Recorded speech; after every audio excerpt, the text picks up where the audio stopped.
Welcome to Golden Audiobooks.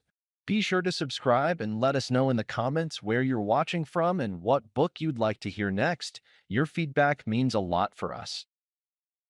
Sir Arthur Conan Doyle. The Return of Sherlock Holmes. Adventure 4. The Adventure of the Solitary Cyclist. Narrated by Andrew Hint.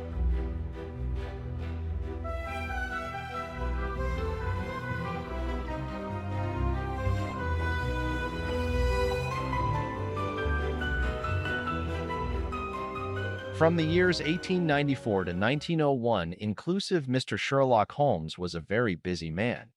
It is safe to say that there was no public case of any difficulty in which he was not consulted during those 8 years, and there were hundreds of private cases, some of them of the most intricate and extraordinary character, in which he played a prominent part. Many startling successes and a few unavoidable failures were the outcome of this long period of continuous work. As I have preserved very full notes of all these cases and was myself personally engaged in many of them, it may be imagined that it is no easy task to know which I should select to lay before the public. I shall, however, preserve my former rule and give the preference to those cases which derive their interest not so much from the brutality of the crime as from the ingenuity and dramatic quality of the solution. For this reason, I will now lay before the reader the facts connected with Miss Violet Smith, the solitary cyclist of Charlington, and the curious sequel of our investigation, which culminated in unexpected tragedy. It is true that the circumstances did not admit of any striking illustration of those powers for which my friend was famous, but there were some points about the case which made it stand out in those long records of crime from which I gathered the material for these little narratives. On referring to my notebook for the year 1895, I find that it was upon Saturday, the 23rd of April, that we first heard of Miss Violet Smith. Her visit was, I remember, extremely unwelcome to Holmes, for he was immersed at the moment in a very abstruse and complicated problem concerning the peculiar persecution to which John Vincent Harden, the well-known tobacco millionaire, had been subjected. My friend, who loved above all things precision and concentration of thought, resented anything which distracted his attention from the matter in hand. And yet, without a harshness which was foreign to his nature, it was impossible to refuse to listen to the story of the young and beautiful woman, tall, graceful, and queenly, who presented herself at Baker Street late in the evening and implored his assistance and advice. It was vain to urge that his time was already fully occupied, for the young lady had come with the determination to tell her story, and it was evident that nothing short of force could get her out of the room until she had done so. With a resigned air and a somewhat weary smile, Holmes begged the beautiful intruder to take a seat and to inform us what it was that was troubling her. "At least it cannot be your health," said he, as his keen eyes darted over her. "So ardent a bicyclist must be full of energy." She glanced down in surprise at her own feet, and I observed the slight roughening of the side of the sole caused by the friction of the edge of the pedal. "Yes, I bicycle a good deal, Mr. Holmes, and that has something to do with my visit to you today." My friend took the lady's unloved hand and examined it with as close an attention and as little sentiment as a scientist would show to a specimen. "You will excuse me, I am sure. It is my business," said he as he dropped it. "I nearly fell into the error of supposing that you were typewriting. Of course, it is obvious that it is music. You observe the spatulate finger end, Watson, which is common to both professions. There is a spirituality about the face, however." He gently turned it towards the light, which the typewriter does not generate. "This lady is a musician." "Yes, Mr. Holmes, I teach music." "In the country, I presume, from your complexion." "Yes, sir, near Farnham, on the borders of Surrey." "A beautiful neighborhood and full of the most interesting associations. You remember, Watson, that it was near there that we took Archie Stamford, the forger. Now, Miss Violet, what has happened to you near Farnham, on the borders of Surrey?" The young lady, with great clearness and composure, made the following curious statement. "My father is dead, Mr. Holmes. He was James Smith, who conducted the orchestra at the old Imperial Theatre. My mother and I were left without a relation in the world except one uncle, Ralph Smith, who went to Africa 25 years ago, and we have never had a word from him since. When father died, we were left very poor, but one day we were told that there was an advertisement in the Times inquiring for our whereabouts. You can imagine how excited we were, for we thought that someone had left us a fortune.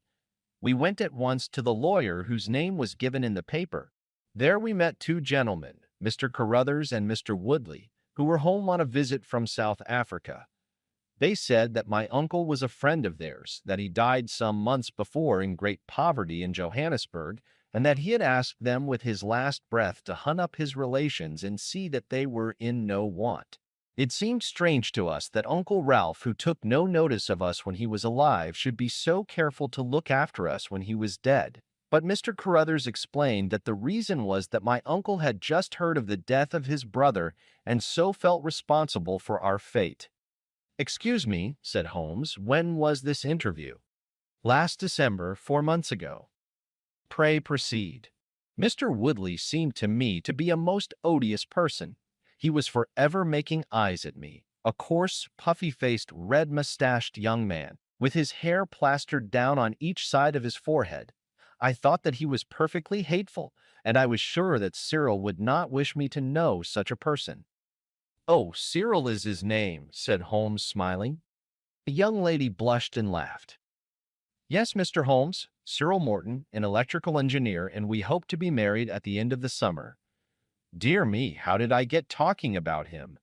What I wished to say was that Mr. Woodley was perfectly odious, but that Mr. Carruthers, who was a much older man, was more agreeable.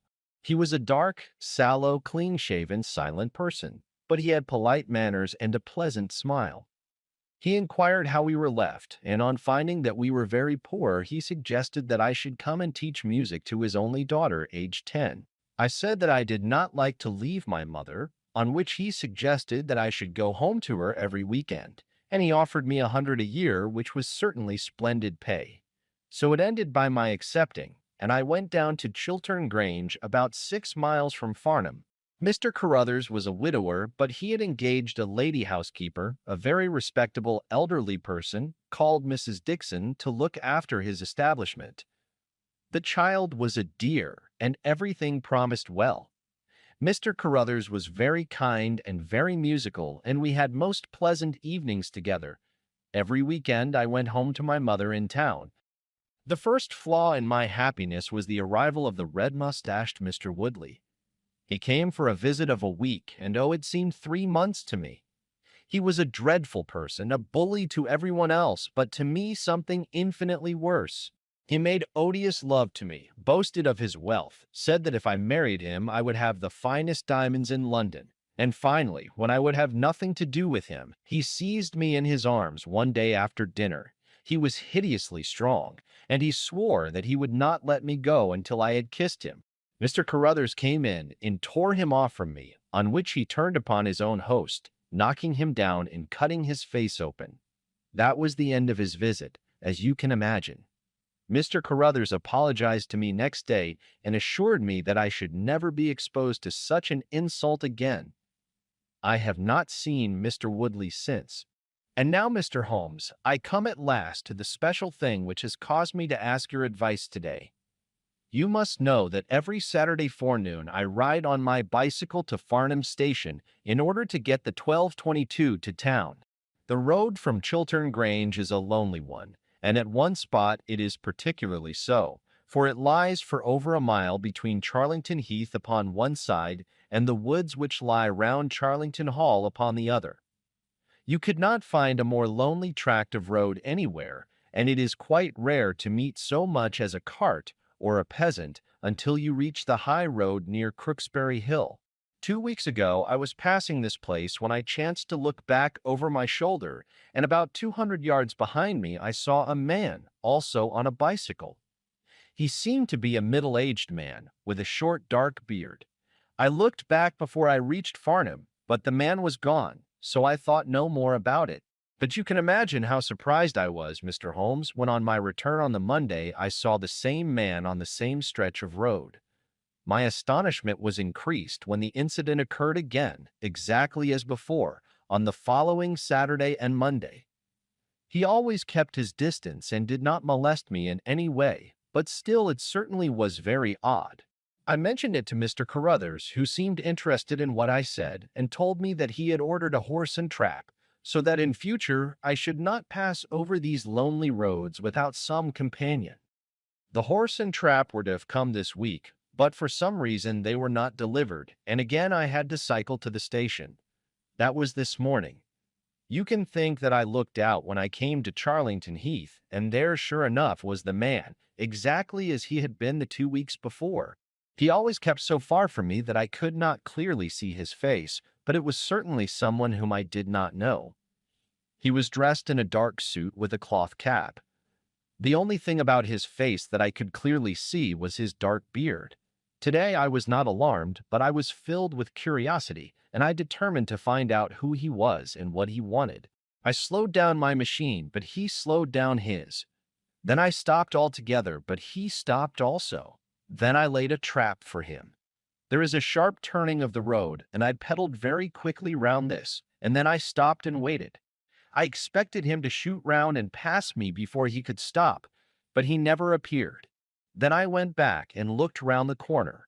I could see a mile of road, but he was not on it. To make it the more extraordinary, there was no side road at this point down which he could have gone. Holmes chuckled and rubbed his hands. "This case certainly presents some features of its own," said he. "How much time elapsed between your turning the corner and your discovery that the road was clear?" 2 or 3 minutes. "And he could not have retreated down the road, and you say that there are no side roads?" "None." "Then he certainly took a footpath on one side or the other. It could not have been on the side of the heath, or I should have seen him." So by the process of exclusion, we arrive at the fact that he made his way towards Charlington Hall, which, as I understand, is situated in its own grounds on one side of the road. Anything else? "Nothing, Mr. Holmes, save that I was so perplexed that I felt I should not be happy until I had seen you and had your advice." Holmes sat in silence for some little time. "Where is the gentleman to whom you are engaged?" he asked at last. "He is in the Midland Electrical Company at Coventry." "He would not pay you a surprise visit?" "Oh, Mr. Holmes, as if I should not know him! Have you had any other admirers?" "Several before I knew Cyril." "And since?" "There was this dreadful man Woodley, if you can call him an admirer." "No one else." Our fair client seemed a little confused. "Who was he?" asked Holmes. "Oh, it may be a mere fancy of mine, but it has seemed to me sometimes that my employer, Mr. Carruthers, takes a great deal of interest in me. We are thrown rather together. I play his accompaniments in the evening. He has never said anything. He is a perfect gentleman, but a girl always knows." "Ha!" Holmes looked grave. "What does he do for a living?" "He is a rich man." "No carriages or horses?" "Well, at least he is fairly well-to-do, but he goes into the city 2 or 3 times a week. He is deeply interested in South African gold shares." "You will let me know any fresh development, Miss Smith. I am very busy just now, but I will find time to make some inquiries into your case. In the meantime, take no step without letting me know. Goodbye, and I trust that we shall have nothing but good news from you." "It is part of the settled order of nature that such a girl should have followers," said Holmes as he pulled at his meditative pipe, "but for choice, not on bicycles in lonely country roads. Some secretive lover, beyond all doubt. But there are curious and suggestive details about the case, Watson." "That he should appear only at that point?" "Exactly. Our first effort must be to find who are the tenants of Charlington Hall. Then again, how about the connection between Carruthers and Woodley, since they appear to be men of such a different type? How came they both to be so keen upon looking up Ralph Smith's relations? One more point. What sort of a menage is it which pays double the market price for a governess, but does not keep a horse, although 6 miles from the station? Odd, Watson, very odd." "You will go down?" "No, my dear fellow, you will go down. This may be some trifling intrigue, and I cannot break my other important research for the sake of it. On Monday, you will arrive early at Farnham. You will conceal yourself near Charlington Heath. You will observe these facts for yourself and act as your own judgment advises. Then, having inquired as to the occupants of the hall, you will come back to me and report. And now, Watson, not another word of the matter until we have a few solid stepping stones on which we may hope to get across to our solution. We had ascertained from the lady that she went down upon the Monday by the train which leaves Waterloo at 9:50, so I started early and caught the 9:13.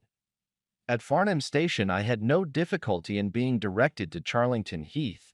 It was impossible to mistake the scene of the young lady's adventure, for the road runs between the open heath on one side and an old yew hedge upon the other, surrounding a park which is studded with magnificent trees.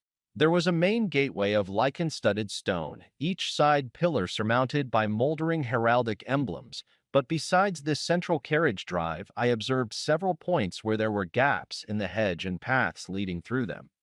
The house was invisible from the road, but the surroundings all spoke of gloom and decay. The heath was covered with golden patches of flowering gorse, gleaming magnificently in the light of the bright spring sunshine. Behind one of these clumps I took up my position so as to command both the gateway of the hall and a long stretch of the road upon either side. It had been deserted when I left it, but now I saw a cyclist riding down it from the opposite direction to that in which I had come. He was clad in a dark suit, and I saw that he had a black beard. On reaching the end of the Charlington grounds, he sprang from his machine and led it through a gap in the hedge, disappearing from my view. A quarter of an hour passed, and then a second cyclist appeared. This time it was the young lady coming from the station. I saw her look about her as she came to the Charlington hedge. An instant later, the man emerged from his hiding place, sprang upon his cycle, and followed her. In all the broad landscape, those were the only moving figures, the graceful girl sitting very straight upon her machine, and the man behind her bending low over his handlebar, with a curiously furtive suggestion in every movement. She looked back at him and slowed her pace. He slowed also. She stopped. He at once stopped too, keeping 200 yards behind her. Her next movement was as unexpected as it was spirited. She suddenly whisked her wheels round and dashed straight at him.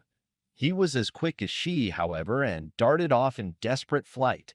Presently she came back up the road again, her head haughtily in the air, not deigning to take any further notice of her silent attendant. He had turned also, and still kept his distance until the curve of the road hid them from my sight.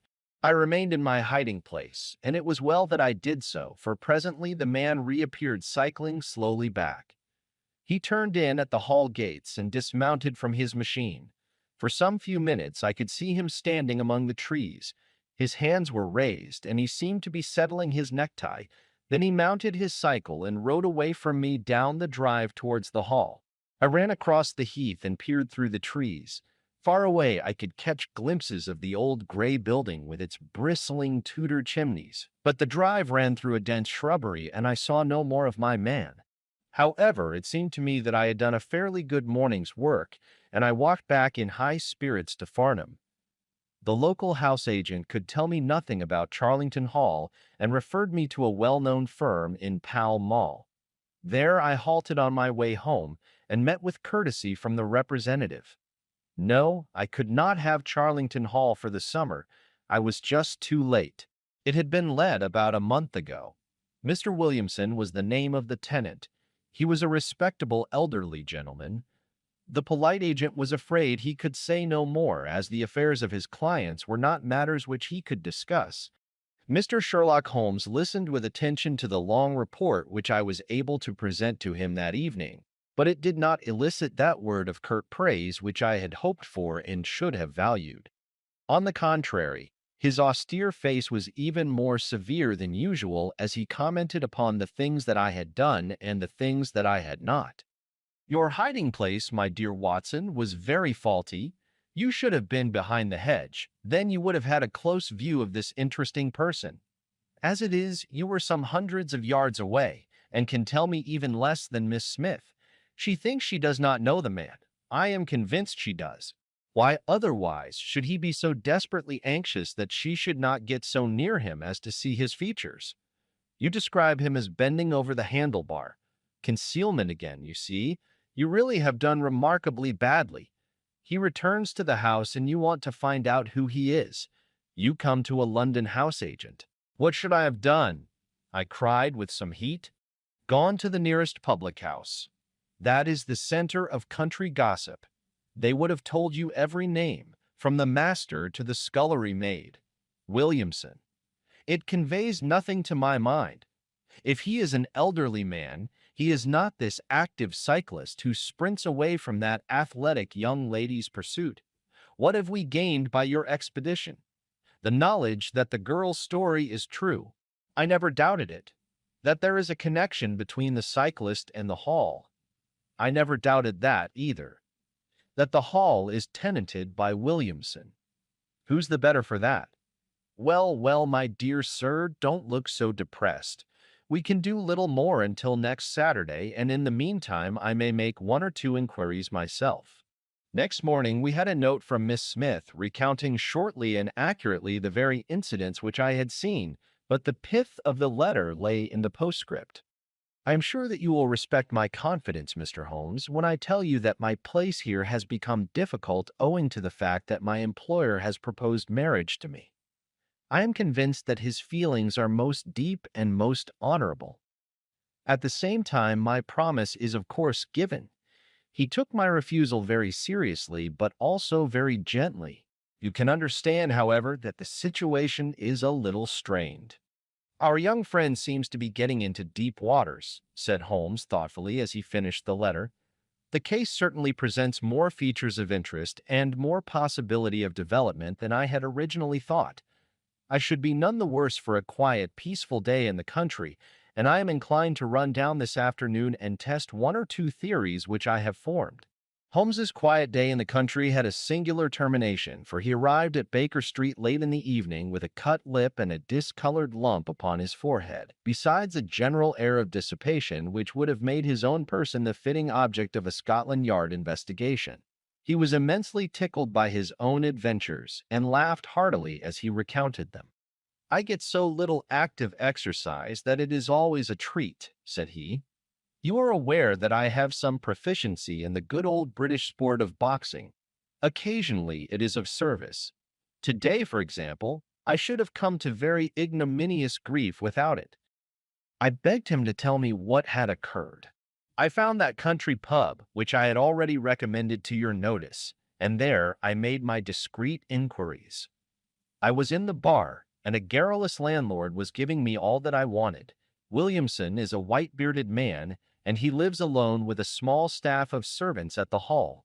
There is some rumor that he is or has been a clergyman, but one or two incidents of his short residence at the hall struck me as peculiarly unecclesiastical.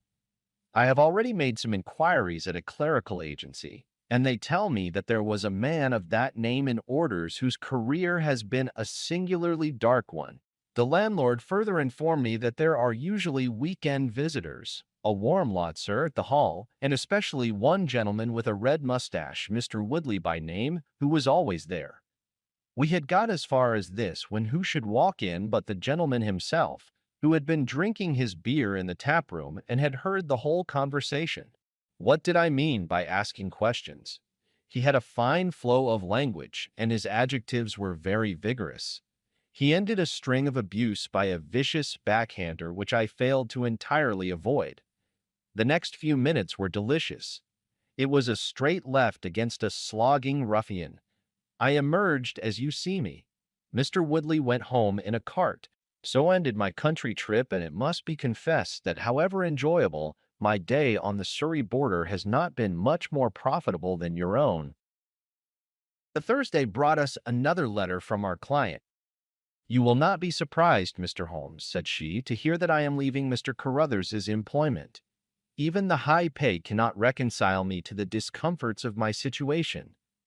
On Saturday I come up to town, and I do not intend to return. Mr. Carruthers has got a trap, and so the dangers of the lonely road, if there ever were any dangers, are now over. As to the special cause of my leaving, it is not merely the strained situation with Mr. Carruthers, but it is the reappearance of that odious man, Mr. Woodley. He was always hideous, but he looks more awful than ever now, for he appears to have had an accident and he is much disfigured. I saw him out of the window, but I am glad to say I did not meet him. He had a long talk with Mr. Carruthers, who seemed much excited afterwards. Woodley must be staying in the neighborhood, for he did not sleep here, and yet I caught a glimpse of him again this morning, slinking about in the shrubbery. I would sooner have a savage wild animal loose about the place. I loathe and fear him more than I can say. How can Mr. Carruthers endure such a creature for a moment? However, all my troubles will be over on Saturday. I trust, Watson, so I trust, said Holmes gravely.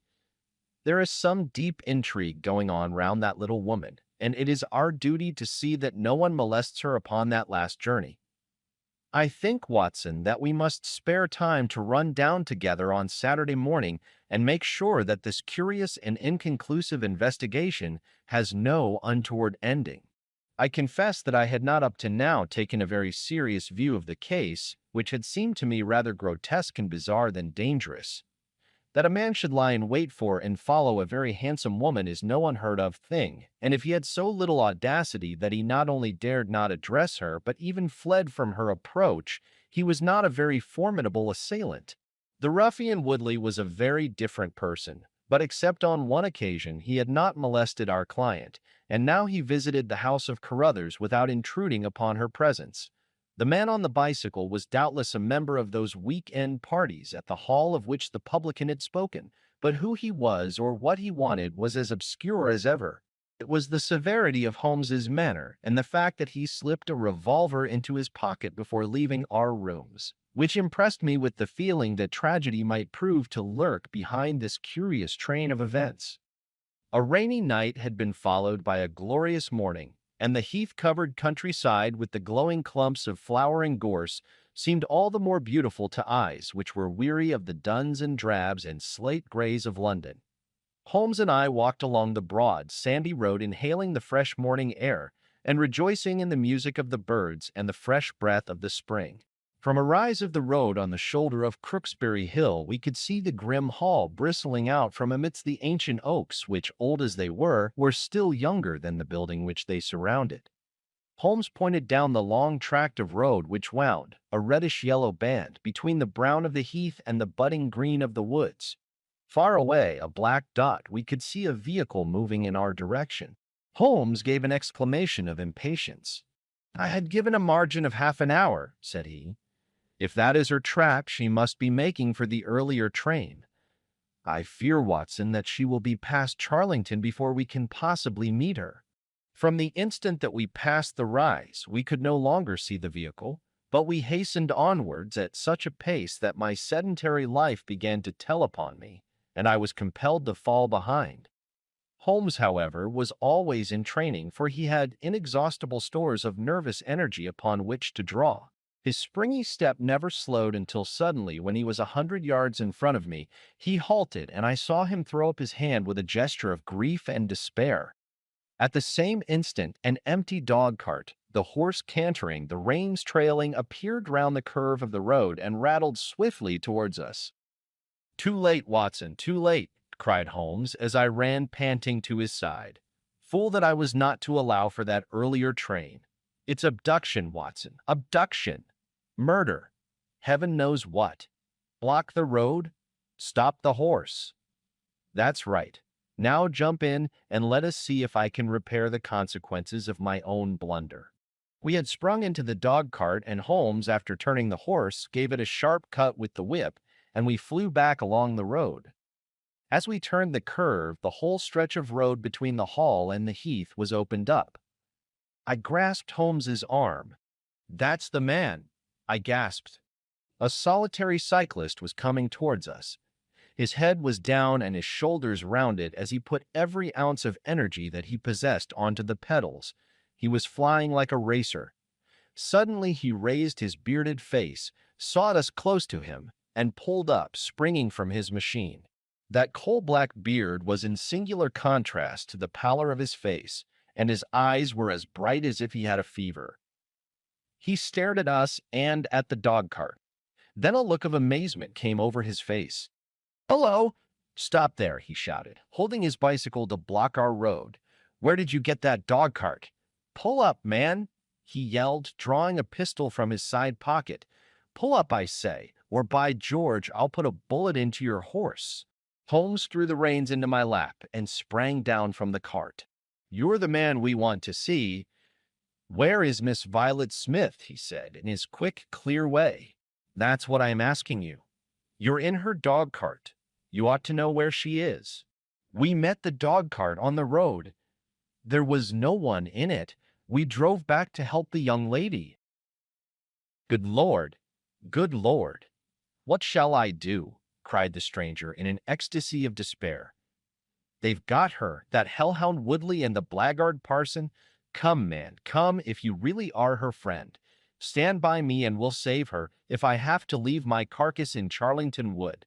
He ran distractedly, his pistol in his hand, towards a gap in the hedge. Holmes followed him, and I, leaving the horse grazing beside the road, followed Holmes. "This is where they came through," said he, pointing to the marks of several feet upon the muddy path. "Hello! Stop a minute. Who's this in the bush?" It was a young fellow about 17, dressed like an ostler, with leather cords and gaiters. He lay upon his back, his knees drawn up, a terrible cut upon his head. He was insensible, but alive.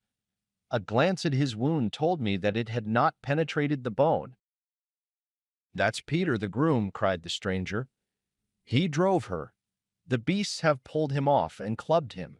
Let him lie. We can't do him any good, but we may save her from the worst fate that can befall a woman." We ran frantically down the path, which wound among the trees. We had reached the shrubbery which surrounded the house when Holmes pulled up. "They didn't go to the house. Here are their marks on the left, here beside the laurel bushes." "Ah, I said so." As he spoke, a woman's shrill scream, a scream which vibrated with a frenzy of horror, burst from the thick green clump of bushes in front of us. It ended suddenly on its highest note with a choke and a gurgle. "This way! This way! They are in the bowling alley!" cried the stranger, darting through the bushes. "Ah, the cowardly dogs! Follow me, gentlemen! Too late! Too late! By the living Jingo!" We had broken suddenly into a lovely glade of greensward surrounded by ancient trees. On the farther side of it, under the shadow of a mighty oak, there stood a singular group of 3 people. One was a woman, our client, drooping and faint, a handkerchief round her mouth. Opposite her stood a brutal, heavy-faced, red-mustached young man, his gaitered legs parted wide, one arm akimbo, the other waving a riding crop, his whole attitude suggestive of triumphant bravado. Between them, an elderly, gray-bearded man, wearing a short surplice over a light tweed suit, had evidently just completed the wedding service, for he pocketed his prayer book as we appeared and slapped the sinister bridegroom upon the back in jovial congratulation. "They're married," I gasped. "Come on," cried our guide, "come on." He rushed across the glade, Holmes and I at his heels. As we approached, the lady staggered against the trunk of the tree for support. Williamson, the ex-clergyman, bowed to us with mock politeness, and the bully Woodley advanced with a shout of brutal and exultant laughter. "You can take your beard off, Bob," said he. "I know you right enough.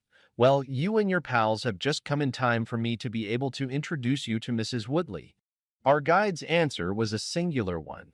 He snatched off the dark beard which had disguised him and threw it on the ground, disclosing a long, sallow, clean-shaven face below it. Then he raised his revolver and covered the young ruffian, who was advancing upon him with his dangerous riding crop swinging in his hand. "Yes," said our ally, "I am Bob Carruthers, and I'll see this woman righted if I have to swing for it. I told you what I'd do if you molested her, and, by the Lord, I'll be as good as my word."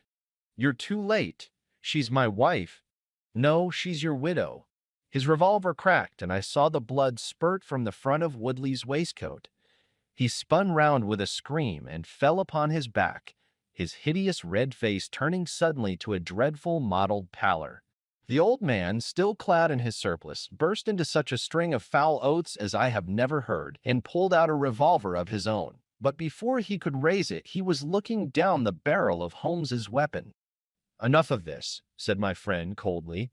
"Drop that pistol. Watson, pick it up. Hold it to his head. Thank you. You, Carruthers, give me that revolver. We'll have no more violence. Come, hand it over." "Who are you, then?" "My name is Sherlock Holmes." "Good Lord. You have heard of me, I see. I will represent the official police until their arrival. Here, you!" he shouted to a frightened groom who had appeared at the edge of the glade. "Come here. Take this note as hard as you can ride to Farnham. Until he comes, I must detain you all under my personal custody." The strong, masterful personality of Holmes dominated the tragic scene, and all were equally puppets in his hands. Williamson and Carruthers found themselves carrying the wounded Woodley into the house, and I gave my arm to the frightened girl. The injured man was laid on his bed, and at Holmes's request I examined him. I carried my report to where he sat in the old tapestry-hung dining room with his two prisoners before him. "He will live," said I.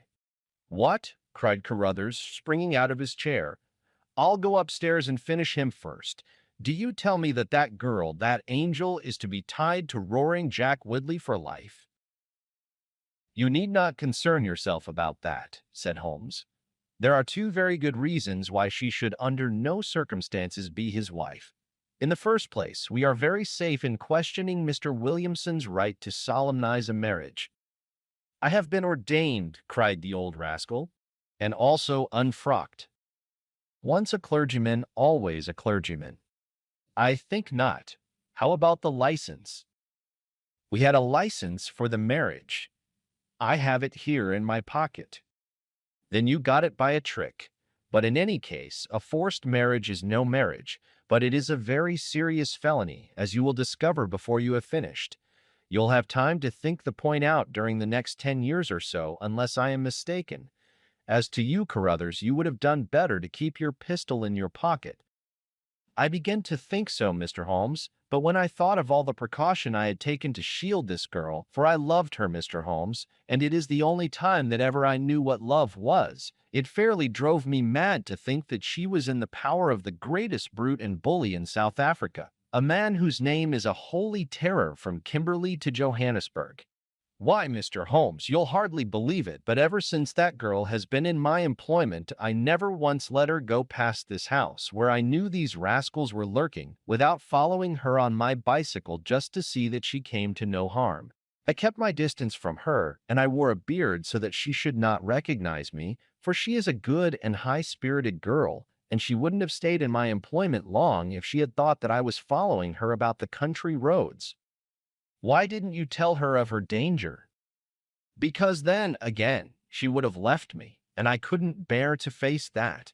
Even if she couldn't love me, it was a great deal to me just to see her dainty form about the house and to hear the sound of her voice." "Well," said I, "you call that love, Mr. Carruthers, but I should call it selfishness. Maybe the two things go together. Anyhow, I couldn't let her go. Besides, with this crowd about, it was well that she should have someone near to look after her. Then when the cable came, I knew they were bound to make a move." "What cable?" Carruthers took a telegram from his pocket. "That's it," said he. It was short and concise. "The old man is dead." "Hum," said Holmes. "I think I see how things worked, and I can understand how this message would, as you say, bring them to a head. But while we wait, you might tell me what you can." The old reprobate with the surplice burst into a volley of bad language. "By heaven," said he, "if you squeal on us, Bob Carruthers, I'll serve you as you served Jack Woodley. You can bleat about the girl to your heart's content, for that's your own affair, but if you round on your pals to this plain-clothes copper, it will be the worst day's work that ever you did." "Your reverence need not be excited," said Holmes, lighting a cigarette. "The case is clear enough against you, and all I ask is a few details for my private curiosity. However, if there's any difficulty in your telling me, I'll do the talking, and then you will see how far you have a chance of holding back your secrets. In the first place, three of you came from South Africa on this game. You Williamson, you Carruthers, and Woodley. Lie number one, said the old man. I never saw either of them until 2 months ago, and I have never been in Africa in my life, so you can put that in your pipe and smoke it, Mr. Busybody Holmes. What he says is true, said Carruthers. Well, well, two of you came over. His Reverence is our own homemade article. You had known Ralph Smith in South Africa. You had reason to believe he would not live long. You found out that his niece would inherit his fortune. How's that, eh? Carruthers nodded and Williamson swore. She was next of kin, no doubt, and you were aware that the old fellow would make no will. Couldn't read or write, said Carruthers. So you came over, the two of you, and hunted up the girl. The idea was that one of you was to marry her and the other have a share of the plunder. For some reason, Woodley was chosen as the husband. Why was that? We played cards for her on the voyage. He won. I see. You got the young lady into your service, and there Woodley was to do the courting. She recognized the drunken brute that he was, and would have nothing to do with him. Meanwhile, your arrangement was rather upset by the fact that you had yourself fallen in love with the lady. You could no longer bear the idea of this ruffian owning her. No, by George, I couldn't. There was a quarrel between you. He left you in a rage and began to make his own plans independently of you. It strikes me, Williamson, there isn't very much that we can tell this gentleman, cried Carruthers with a bitter laugh. Yes, we quarreled, and he knocked me down. I am level with him on that anyhow. Then I lost sight of him. That was when he picked up with this cast padre here. I found that they had set up housekeeping together at this place on the line that she had to pass for the station. I kept my eye on her after that, for I knew there was some devilry in the wind.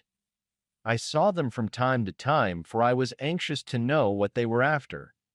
2 days ago, Woodley came up to my house with this cable, which showed that Ralph Smith was dead. He asked me if I would stand by the bargain. I said I would not.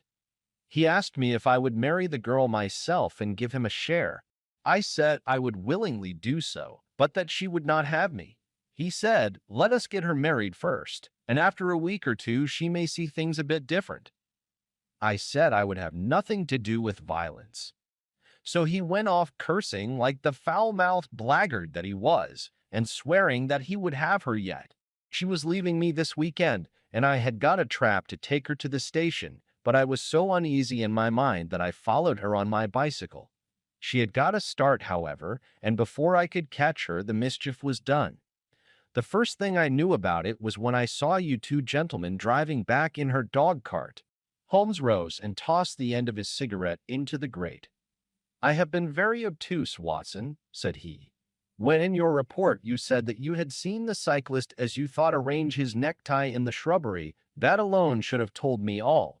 However, we may congratulate ourselves upon a curious and, in some respects, a unique case.